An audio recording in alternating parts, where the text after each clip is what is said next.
Nahulog sa kamay ng mga pinagsanib na pwersa ng Criminal Investigation Detection Group, Luna Police Station at Highway Patrol Group 1 ang lalaking gumasas dalawa niyang kapatid na babae na minor de edad.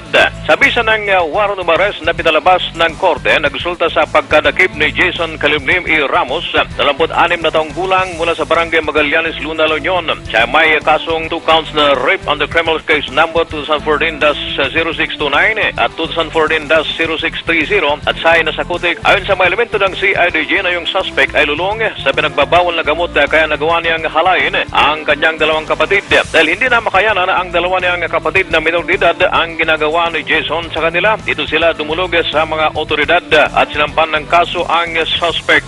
Ang salarin ay kasalukuyang nasa custody ng CIDG Region 1 sa Camp Diego Silang, San Fernando City, La Union at hinihintay na lang ang commitment order mula sa korte upang ihatid na ito sa regular jail facility. Ito si Rico Valdez ng DCRH Network News Center, naglilingkod sa pagbabalita.